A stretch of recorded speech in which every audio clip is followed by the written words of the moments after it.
Magandang araw mga Lods, former 3 Division World Champion James Toney. Ito yung napakahusay sa depensa gamit ang shoulder roll defense. Kahit sa dikitan na laban, napakadulas, mahirap patamaan at may mabilis din na kamao, ay pumili kung sino ang may mas magandang karera kina Floyd Mayweather at Manny Pacquiao. Sina Floyd Mayweather at Manny Pacquiao ay nag-ukit ng kanilang mga pangalan sa kasaysayan ng boxing at kinilala sila na dalawa sa greatest boxers na nabuhay. Si Pacquiao ay nakakabilib ang kanyang transformation at patuloy na umakyat ng mga weight class kung saan nagawa niyang maging 8 division champion. Nag-iisang boxer sa kasaysayan na makagawa nito. Hawak niya ang professional record na 62 wins, 8 losses, 3 draws at 39 knockout. Si Mayweather naman nagretiro na undefeated ang record na 50 wins, 0 loss at 27 knockout. Siya ay dating 5 division world champion. Pareho sila na tumalo ng mga legends at nanalo si Mayweather ng unanimous decision nung nag-cross ang landas nila ni Pacquiao noong 2015. Mahirap daw pumili kung sino ang mas mahusay ayon sa seconds out. Pero si James Lightout Toney ay walang duda kung sino ang may karera na gugustuhin niyang mapasakan niya.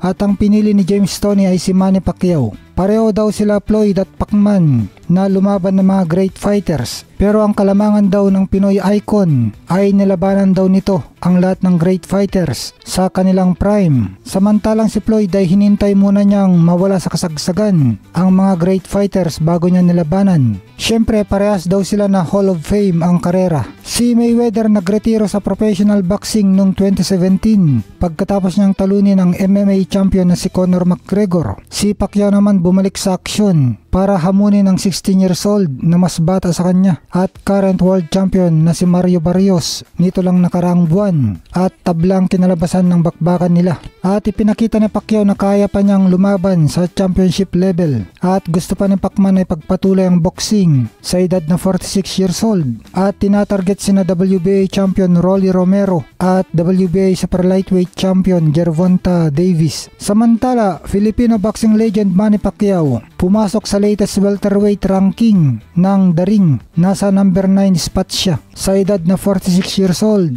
si Pacquiao ang pinakamatandang boksingero sa welterweight rankings. Dahil sa magandang pinakita ni Pacquiao sa laban niya kay Mario Barrios noong July 21 na marami pa nga nagsasabi na siya dapat ang nanalo sa laban. Kaya nailagay siya sa top 10 ng The Ring welterweight rankings.